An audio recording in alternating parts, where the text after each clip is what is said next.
The derelict Malthari research vessel Whisper of Dawn hung motionless against the void, its flowing organic hull fractured in places where micrometeorites had punched through. The once gleaming purple, white bioluminescent panels along its flanks had dimmed to a sickly gray, their energy currents faded to faint, flickering ghosts. It drifted just beyond the sensor perimeter of the human frontier colony New Carthage, close enough to be noticed, far enough to suggest it hadn't arrived by accident. Major Victoria Webb stood on the observation deck of the colony's orbital station, arms crossed, staring at the silent ship through the reinforced viewport.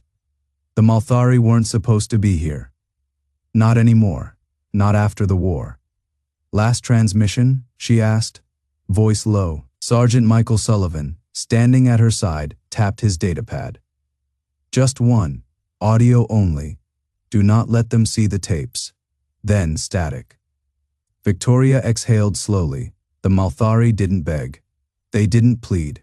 Their language was precise, their warnings deliberate. If they had gone to the trouble of broadcasting that message before their ship went dark, it wasn't a request. It was a last act of desperation. Prep a boarding team, she said. Full hazard protocols. The interior of the Whisper of Dawn was a tomb of frozen air and drifting debris. The Malthari didn't build corridors.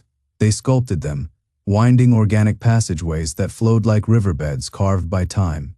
Now, those smooth, crystalline silver walls were scarred with deep gouges, as though something had raked claws through metal. The atmospheric condensers had failed, leaving the air thin and bitingly cold. Victoria's helmet lamps cut through the gloom, illuminating floating motes of dust, or perhaps ash. Her HUD flickered as it tried to parse the alien energy signatures, still humming faintly through the ship's dying systems. Life signs? She asked over the comm. None. Sullivan replied from the rear, but the power core still active. Barely. They moved deeper.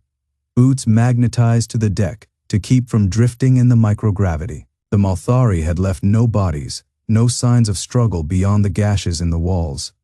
Just emptiness. Then they found the archive. A spherical chamber, its walls lined with translucent crystalline data nodes, each pulsing weakly with residual energy. At its center, a holographic projector lay dormant, its surface etched with the intricate carved patterns of Malthari script. Victoria approached, her gloved fingers hovering over the activation interface. The warning echoed in her mind. Do not let them see the tapes. She pressed it anyway. The chamber erupted in light. The hologram resolved into the image of a Malthari scientist, Thalolan, according to the script, flickering at the edge of the projection. His elongated silver-violet face was gaunt, his large, luminous eyes dim with exhaustion. Behind him, the curved walls of a different ship shimmered with the aurora hues of active Malthari systems. If this log is found, Thalolan's voice was a whisper, translated through Victoria's helmet speakers. Then we have failed. The archive must not fall into human hands, not because we fear what you will do with it, but because we fear what you will see. The projection flickered, then shifted. A battlefield, but not a Malthari one.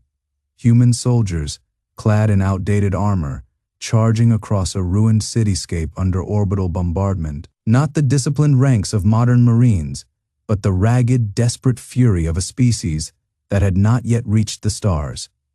The date stamp in the corner placed it centuries ago.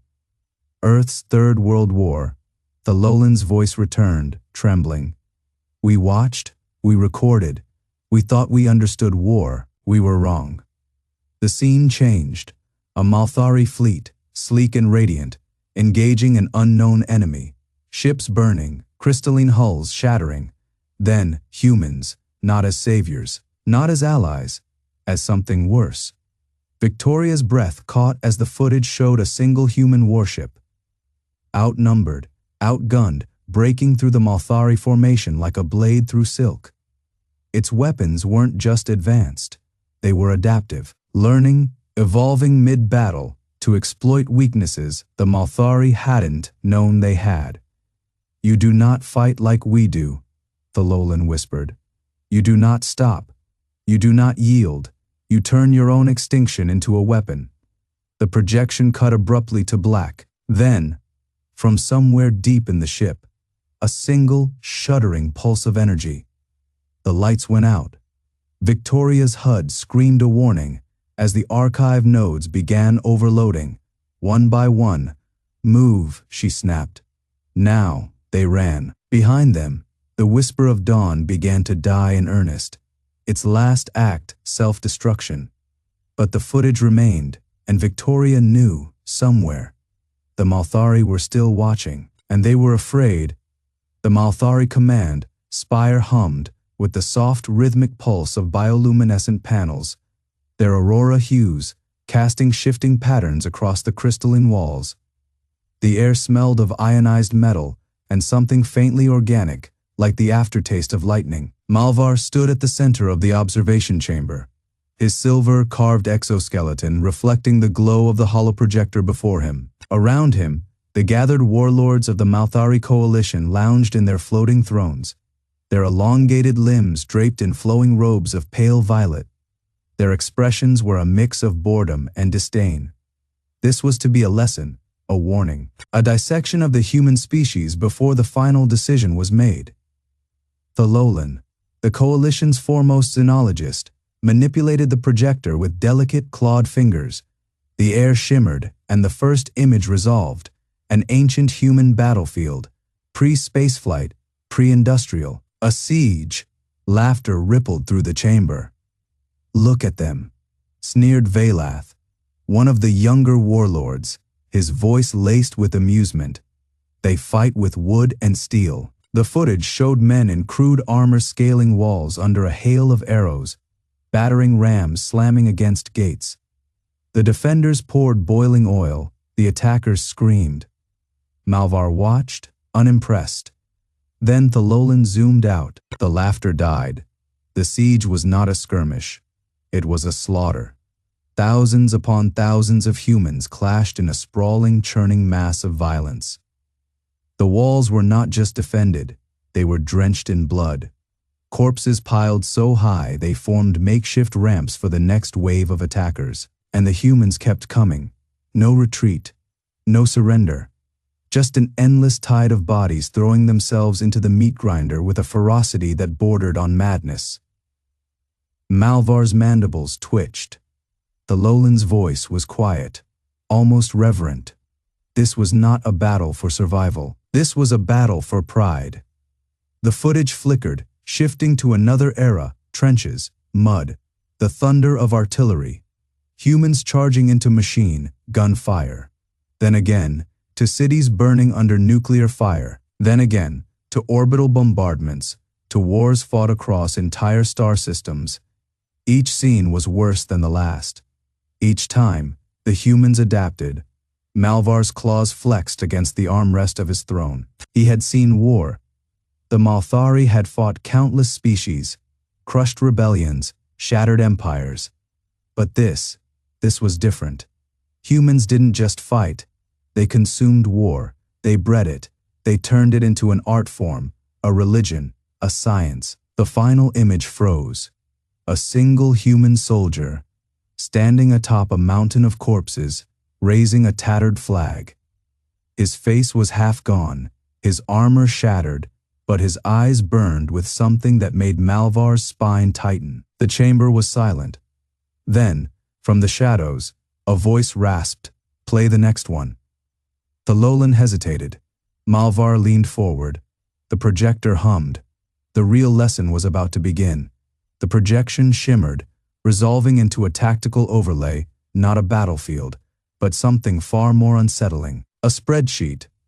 Thololan's bioluminescent markings flickered uneasily as the data scrolled across the air in precise glowing columns. Loss ratios. The Malthari were no strangers to war, but they waged it with elegance. Measured strikes, surgical fleet engagements, honor, bound duels between champions. This was something else. This was logistics. The figures shifted, recalculating in real time as the simulation advanced. Human supply lines spider-webbed across continents. Then star systems, an ever-expanding network of depots, refineries, and mobile factories. Their wars weren't fought with fleets alone. They were fought with assembly lines, with refugee camps turned recruitment centers, with entire planets stripped bare to feed the front. Malthar's claws flexed again. He had seen empires mobilize. He had seen desperation. But this was systematic. A new graph unfolded, detailing something called attrition tolerance. Talolan inhaled sharply. The humans didn't just accept casualties, they planned for them, expected them, budgeted for them. The numbers were obscene, entire divisions written off as acceptable losses before the first shot was fired. Worse, the projections showed their capacity to replenish those losses, breeding, training, and arming new soldiers faster than the enemy could kill them. One of the younger warlords made a wet, choking sound. Then he vomited. No one mocked him. The simulation continued, unpitying. Now it displayed weapons development timelines, crude firearms, evolving into plasma rifles in decades, not centuries. Starships designed not for grace, but for survivability, thick armor, redundant systems, crews trained to fight even as their vessels broke apart around them. Talolan froze, a single line of text, glowing crimson in the Malthari script. Total war doctrine. The projection split into 100 nightmarish scenarios. Cities rigged with fusion self-destruct charges. Asteroid colonies turned into kinetic kill vehicles. Bioengineered plagues keyed to enemy DNA. Humans didn't just fight to win. They fought to erase. Malthar's throat tightened. The Malthari had never needed such horrors. Their victories were clean, their dominance unquestioned. But the humans, they had practiced, for the first time in centuries. The High Commander of the Malthari Star Dominion felt something cold and unfamiliar coil in his chest. The projection ended. Silence hung like a blade. Then, from the shadows, a human voice. "Now you understand." Major Victoria Webb stepped forward, her uniform crisp, her eyes like flint. "We don't just wage war," she smiled. It didn't reach her eyes. "We master it." The chamber stayed deathly still. Malthar exhaled. The lesson was over. The reckoning was about to begin. Section Fe. The machine of war. The silence in the Malthari observation chamber was thick enough to choke on. Malthar's crystalline fingers hovered over the projection controls. The bioluminescent interface, pulsing faintly beneath his touch. The air smelled of ionized ozone and something else. Something acrid. The humans had shown them war. Now they would show them industry. A flick of his wrist, and the holodisplay shifted. The sleek, flowing architecture of the Malthari Command Center dissolved into a grainy, decades-old recording. A human city, no, a factory, but not for goods. For annihilation. Talolan, the lead scientist, recoiled as the footage resolved. His violet-veined crest flared in alarm, bioluminescence flickering erratically. This is not a battlefield." Malthar said nothing. He couldn't. The scene unfolded like a nightmare. Miles of assembly lines, stretching into the smog-choked horizon. Endless rows of mechanized arms welding, forging, assembling. Not ships, not tools. Tanks rolled off conveyor belts every 12 seconds. Artillery shells stacked in pyramids, taller than Malthari spires, drones. Thousands of them streamed from automated hangars, their insectoid shadows blotting out the sun. And the noise, even through the recording, it was deafening. A ceaseless, grinding roar of machinery, of combustion, of things being made at a pace that defied reason. Talolan's voice was barely audible over the din. They mass-produced destruction. Malthar's secondary eyelids flicked shut for a moment. The Malthari crafted their vessels like art. Each warship a unique masterpiece of flowing aerogel and crystalline alloys, shaped by wind and will. A single vessel took cycles to perfect. The humans stamped theirs out like coins. The footage jumped. A new scene, A warehouse, the size of a capital ship, stacked floor to ceiling with missiles. A human in a stained uniform walked the aisles, checking manifests. As if this were normal, Malvar's pulse thrummed in his tertiary arteries. His people had fought wars, clean, decisive conflicts of honor and precision. But this was logistics. The projection shifted again, a battlefield. Or what was left of one. The Lowland made a sound like a dying reactor.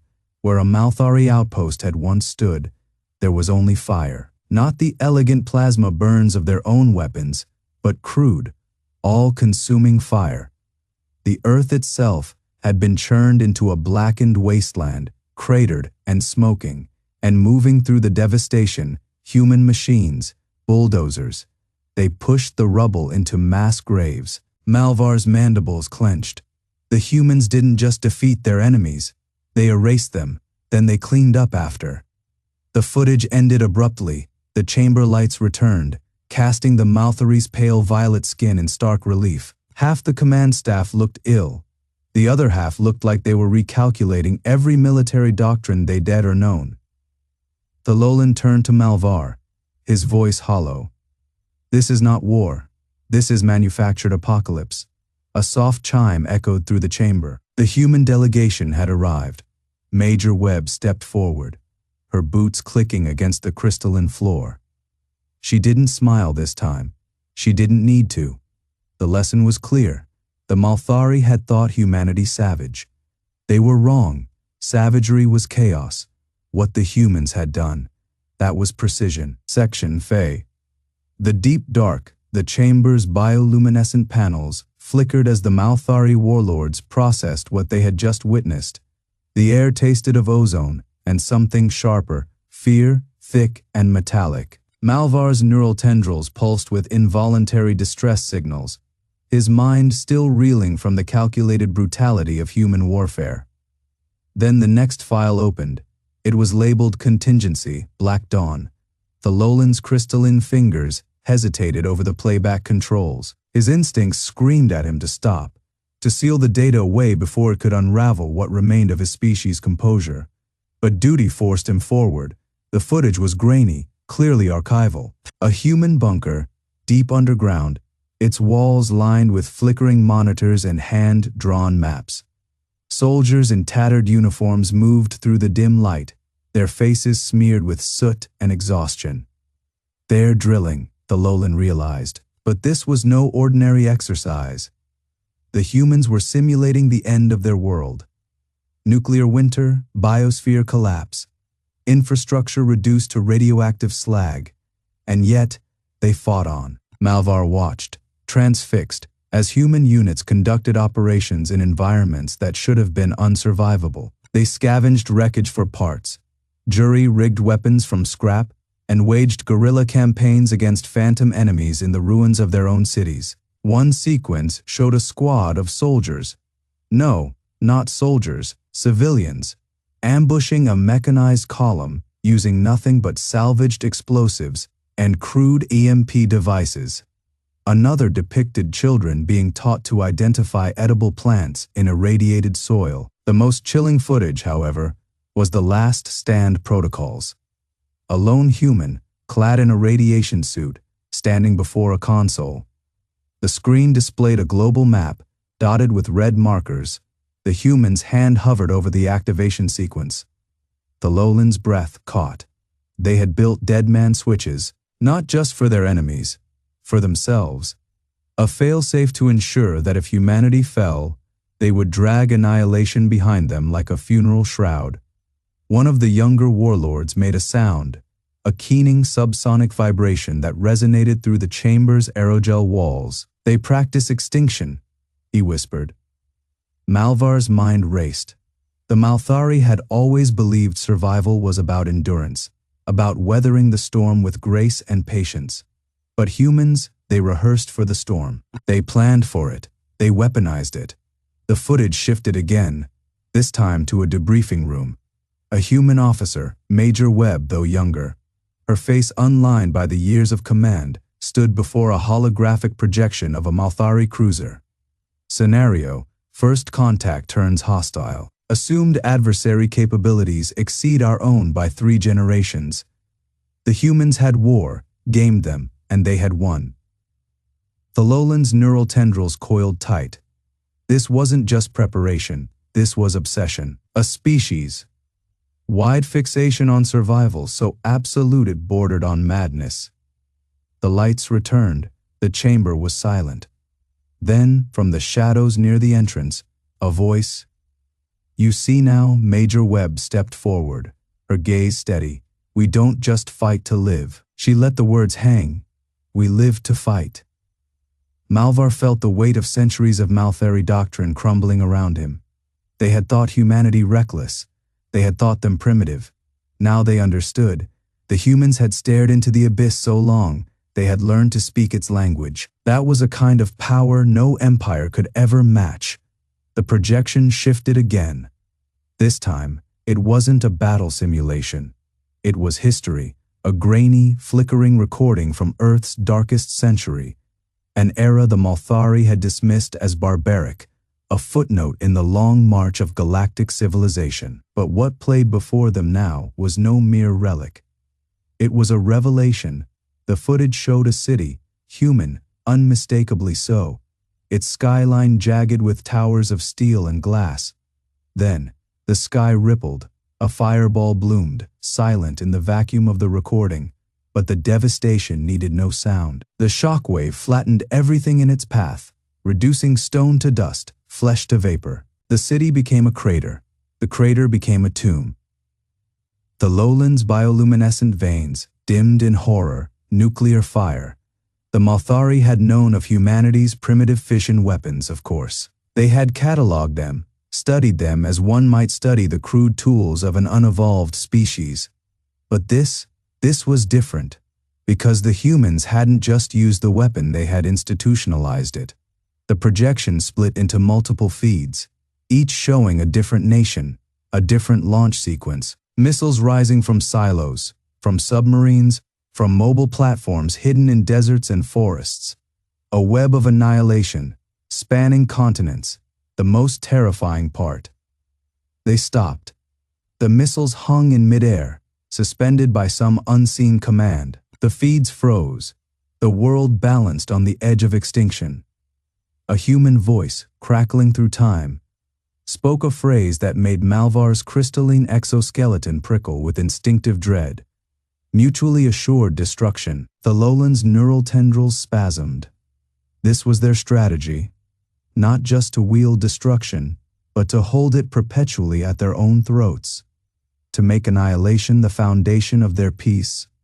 A Malthari warlord near the back of the chamber made a wet choking sound. His limbs locked, his bioluminescence flared violet, then flickered out as he collapsed. No one moved to help him. They were too transfixed by the footage, by the realization dawning like a second sun. The humans hadn't just accepted the abyss, they had negotiated with it. And in that moment, Malvar understood the true horror of humanity. It wasn't their weapons, it wasn't their tactics, it was their will to stand at the edge of oblivion and dare it to blink first. Section Fae. The ghosts in the data, the archival feed flickered. A distortion, subtle at first, like a ripple in liquid crystal, warped the projection. The lowland's neural tendrils twitched, his bioluminescent sensors pulsing faster as he leaned forward. This wasn't part of the historical record. This was something else, something hidden.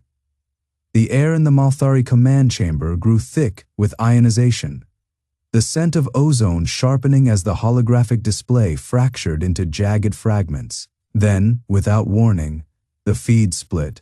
A second stream of data unfurled beside the first classified, encrypted, buried so deep even the Malthari's quantum decryption algorithms had missed it. Malvar's exoskeleton locked. The new footage showed a laboratory, not the crude steel and concrete bunkers of the human Cold War, but a sterile, white-walled facility humming with suppressed energy. Scientists in sealed suits moved with surgical precision, their faces obscured behind reflective visors, and on the tables before them, the lowland's breath hitched. Biological samples. A single severed neural tendril floated in a stasis tank, its violet luminescence dulled but unmistakable. Beside it, a dissection tray held a section of crystalline exoskeleton, its edges scorched as if by plasma. The chamber erupted in a chorus of horrified clicks and subsonic vibrations. A junior warlord near the rear retched, his digestive sac convulsing as his bioluminescence flared a sickly yellow-green. Malvar didn't move. His eyes remained fixed on the projection as it shifted again, showing schematics. Weaponized pathogens, viral payloads, designed to recognize Malthari DNA. To target it, the humans hadn't just studied alien biology. They had weaponized it, Thalolan's neural tendrils, coiled tight against his skull. When the Malthari had never encountered humans before the first diplomatic envoys. There had been no battles, no skirmishes, no. Then the timestamp registered.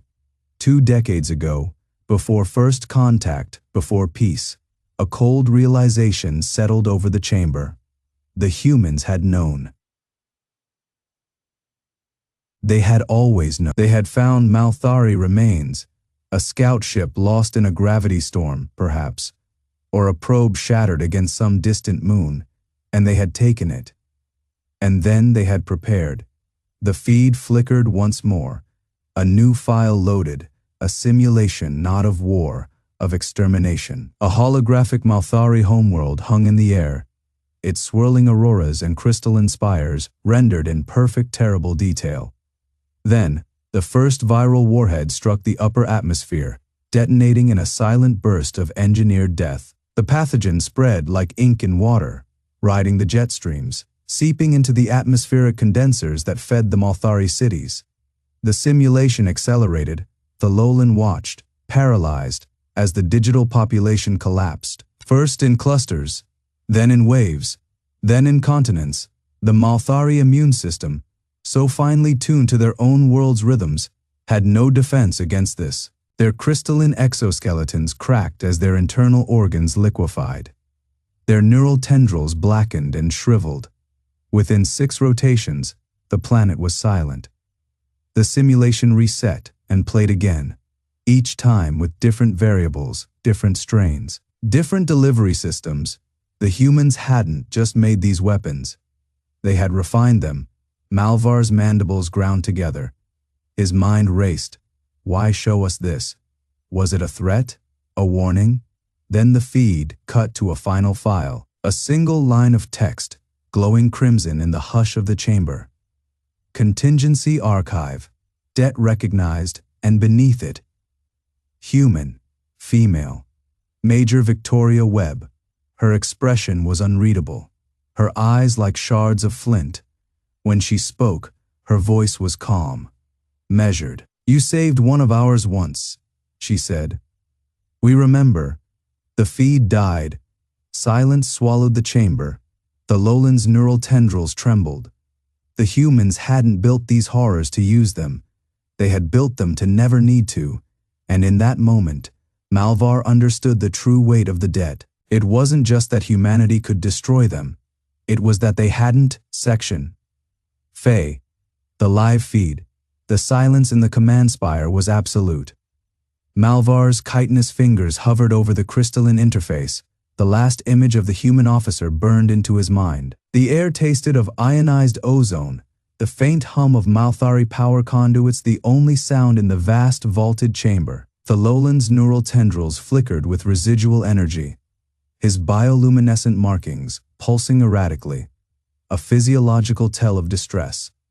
Then the feed reactivated, not a recording. The projection shifted, resolving into the black expanse of space, streaked with the violet trails of human warships moving in formation. The resolution was flawless, the data stream uncompressed. This was no archival footage. This was happening now. Malvar's secondary eyelids flicked shut for a fraction of a second, an instinctive reaction to the sudden flood of information. The tactical overlay scrolled across the display in human script. But the Malthari translation protocols adapted swiftly. Target, Rebel Stronghold, KX Operation. Cleansing fire, a planet hung in the void, its surface mottled with the sickly glow of unrest, cities burning, orbital defenses shattered. The humans weren't just bombarding it, they were systematizing its destruction. The first kinetic strike hit like a god's hammer. A tungsten rod, no larger than a human forearm, streaked from the belly of a cruiser and impacted the planet's surface at a fraction of light speed. The explosion was silent in the vacuum, but the seismic shockwave rippled outward, visible even from orbit, a concentric ring of annihilation flattening everything in its path. The lowland made a sound like a failing power cell. One of the junior warlords, a hardened veteran of the Zenthar incursions, collapsed where he stood, his exoskeleton locking in a stress response. The humans didn't stop. The second strike came from a different ship, a different angle. A plasma lance, its core temperature rivaling that of a small star, carved a molten trench across the continent below. The feed zoomed in, revealing the aftermath, rivers of vaporized stone, the atmosphere itself igniting in a chain reaction of superheated air. Malthar's mandibles flexed, his throat tightening. He had seen orbital bombardments before. The Malthari Dominion had glassed worlds in their time. This was efficient. The humans weren't just destroying, they were erasing. The feed split, showing a third angle, a swarm of drones, sleek and insectile, descending through the planet's ruined atmosphere. They moved with predatory grace, their movements synchronized, their targeting algorithms flawless. Where they passed, nothing living remained. Thalolan's voice was a whisper, barely audible over the hum of the spire's energy conduits. This isn't vengeance. Malthar knew. This wasn't rage. This wasn't even cruelty. It was doctrine. The humans had refined war into a science, stripping it of waste, of hesitation, of mercy. Every strike was calculated, every weapon deployed with surgical precision. They didn't revel in the destruction. They simply completed the task. Another warlord slumped, his bioluminescent markings dimming as his neural pathways overloaded. The chamber's atmospheric regulators hissed, compensating for the sudden shift in bioelectric fields. A new transmission, Major Victoria Webb's face reappeared, her expression unchanged. The feed stabilized, her image crisp against the backdrop of a human command center. "You are witnessing Operation Cleansing Fire," she said, her voice devoid of inflection, "a punitive action against rebel forces who refused surrender. Note the time index." A string of numbers flickered in the corner of the display. The engagement had lasted 4 minutes. 4 minutes to reduce a world to slag. 4 minutes to demonstrate what humanity could do when it chose to. Malthar's claws flexed against the interface. The humans hadn't shown them this to boast. They had shown them this to inform, to make the terms of their debt undeniable. The feed cut, the chamber plunged back into silence. The only light now, the faint glow of Malthari biotech. The only sound, the ragged exhalations of the warlords who remained conscious. The lowland's neural tendrils coiled tight. "They could have done this to us," he murmured. Malthar didn't answer. He didn't need to. The truth was written in the ashes of K-Fex. Humanity remembered, and they had just shown the Malthari exactly what that meant. Section Fae. The missing researchers, the silence in the observation chamber stretched like a live wire, humming with unspoken horror. Malthar's claws remained embedded in the interface panel, the crystalline surface fracturing under his grip. The air smelled of ionized ozone and something acrid. Fear, perhaps, seeping from the pores of his fellow warlords. Thalolan's neural tendrils flickered erratically, casting jagged violet shadows across his face. His mind raced, parsing the implications of what they had just witnessed. 4 minutes. That was all it had taken. A surgical obliteration. Not a war, not a siege, an execution. And humanity had done it without hesitation. Malthar finally wrenched his claws free, the interface hissing as it attempted to self-repair. His secondary eyelids flicked sideways, clearing his vision. The humans had not moved. Major Webb stood with her hands clasped behind her back, her expression unreadable. Beside her, Sergeant Sullivan's fingers twitched near his sidearm, not in threat but in habit. A soldier's reflex. They are waiting, Malvar realized. Waiting to see if we understand. Thalolan's voice cut through the silence, thin and strained. The archive spoke of a Malthari research team dispatched to K Fanks before its destruction. They were never recovered. Malvar's spines stiffened. He remembered the reports, a dozen of their finest xenologists sent to study the human rebels, vanished without a trace. The official record claimed they had fled before the bombardment. A convenient lie. Webb's gaze shifted to Thalolan. There was no triumph in her eyes, only cold acknowledgement. They didn't run, Sullivan said. His voice gravel scraped. They dug too deep. A holographic projection flickered to life above the central console, unbidden. Security footage, grainy, distorted, but unmistakably Malthari. The researchers stood in a human bunker, their bioluminescent markings casting eerie reflections on steel walls. They were examining something, a terminal, a data core, then movement. Human soldiers in blackened armor, faceless behind visors, emerging from the shadows. No demands, no warnings. The Malthari turned, their neural tendrils flaring in alarm. The feed cut. When it resumed, the chamber was empty. Just scorch marks on the floor, still smoking. Thalolan's breath hitched. They were erased, not just killed. Excised. Every trace of their presence wiped clean, their discoveries buried beneath fire and silence. Malvar's pulse thundered in his secondary arteries. This was not mere brutality. This was precision. The humans had allowed the Malthari to see only what they chose to reveal. Until now, Webb took a single step forward. Your people found something they weren't meant to, something that would have forced our hand sooner. Her voice was quiet, almost regretful. We couldn't allow that. The unspoken truth hung between them like a blade. The Malthari had believed themselves observers. They had never been anything but prey. The chamber's ambient energy fields flickered, casting rippling auroras across the walls. Malvar's mind raced, reassembling decades of encounters. Every fleeting interaction with humanity. The way they had seemed fractured, divided. The way they had allowed themselves to appear weak. And now, the jaws were closing. Thalolan's tendrils coiled into tight spirals. You let us think we were watching you, he whispered. But you were watching us. Sullivan's lips curled, not a smile, but something darker. Funny how that works. Malvar exhaled, the weight of comprehension pressing down on his carapace. Humanity had not forgotten their debt. They had been counting it. And now, the bill had come due. The silence in the chamber was thick enough to drown in.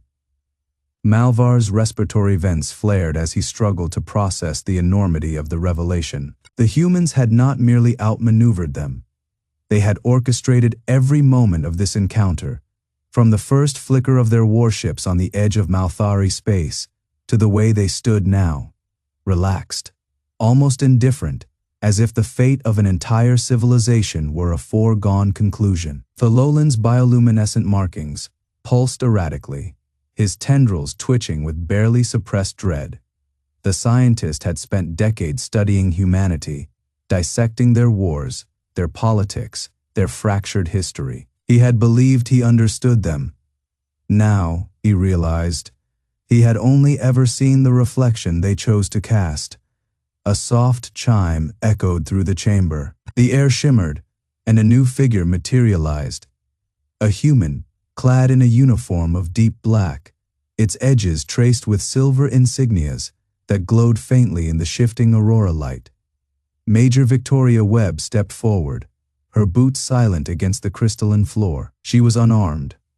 She didn't need to be. Malvar's spine stiffened. The humans had not just infiltrated their systems.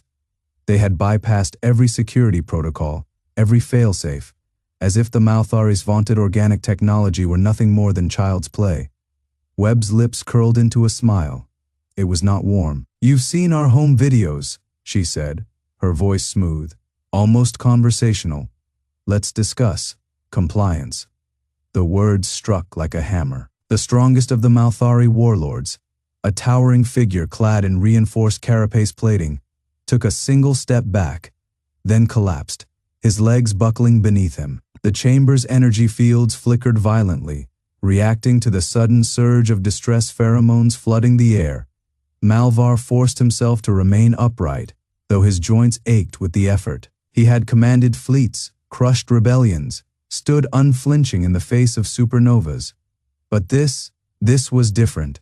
This was calculation, cold and precise, laid bare before him. The humans had not come for vengeance. They had come to collect. Webb tilted her head, observing the warlords collapse with detached interest. "We remember debts," she continued, as if explaining something simple to a child. "Decades ago, one of yours saved a single human life. No demands, no conditions." Her smile sharpened. "We don't forget that kind of thing." The lowland's voice was a whisper. You let us believe you were weak." Webb's gaze flicked to him, and for the first time, something like amusement glinted in her eyes. "You saw what we wanted you to see."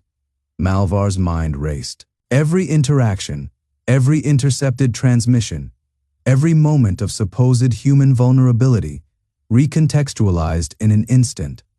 They had allowed the Malthari to watch, to study, to grow complacent, and now they stood here, not as conquerors, but as creditors. The chamber's walls hummed, the organic circuitry pulsing in time with the tension thickening the air. Webb reached into a small compartment on her belt and withdrew a data crystal Malthari design, but altered.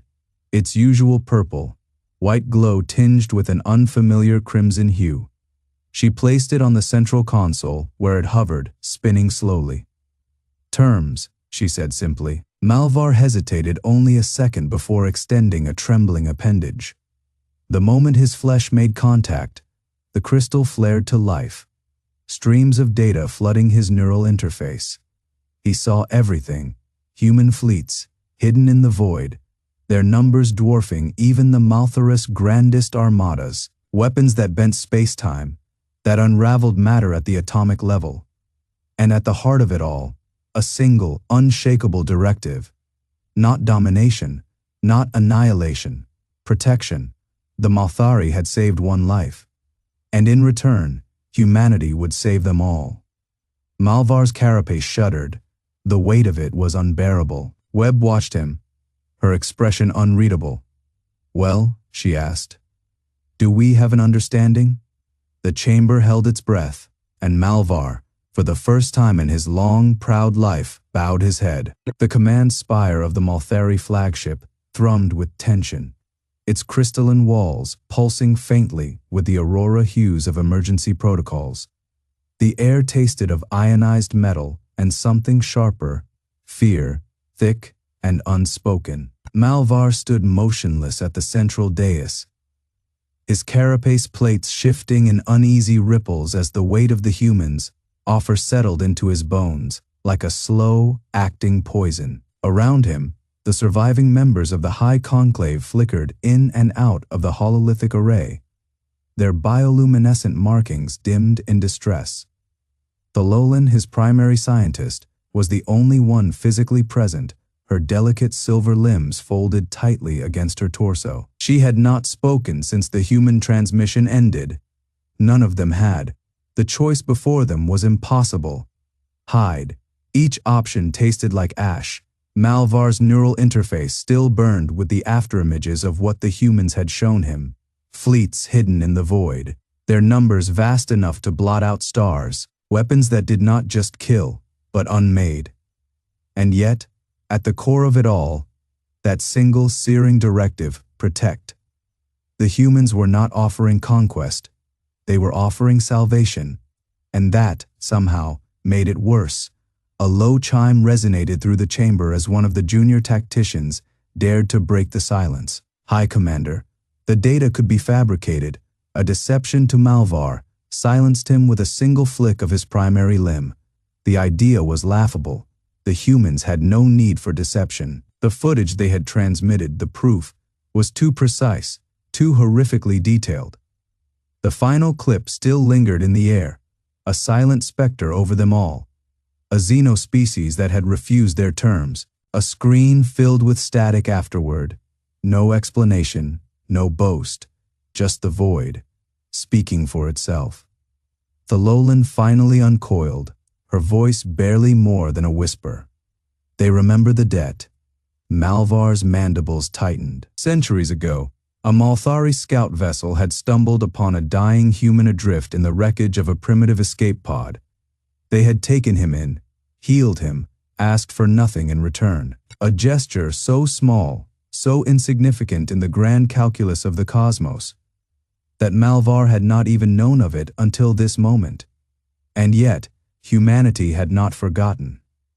Now, faced with extinction, the Malthari were being offered a lifeline by the very monsters they had once dismissed as savages. The irony was almost poetic.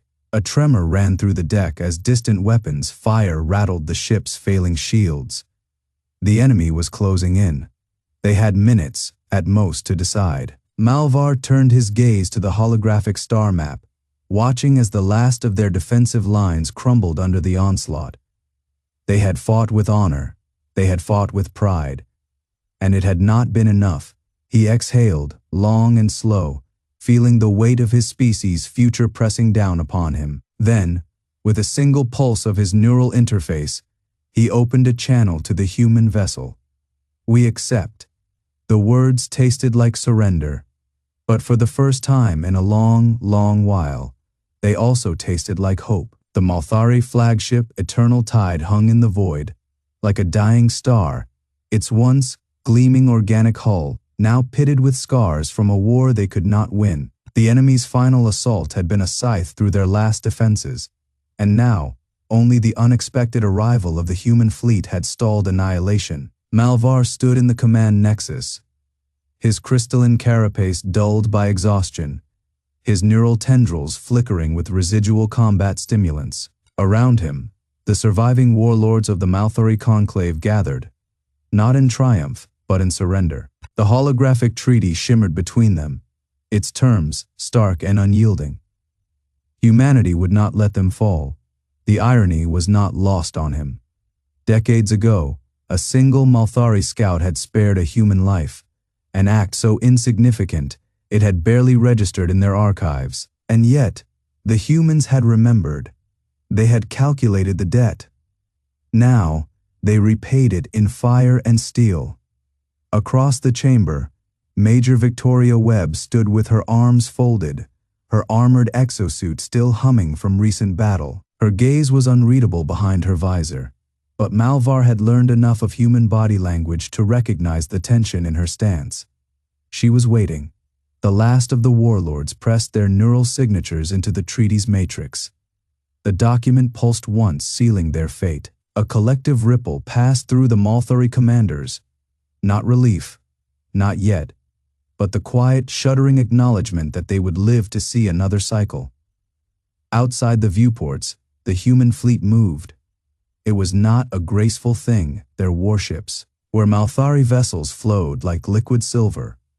Human craft were angular, brutal, layered in armor that looked more like fortress walls than starship plating. Their weapons did not hum with the elegant ionization of Malthari lances. They roared, projectile batteries cycling with mechanical precision, railgun coils glowing white-hot. And yet, they fought for the Malthari now.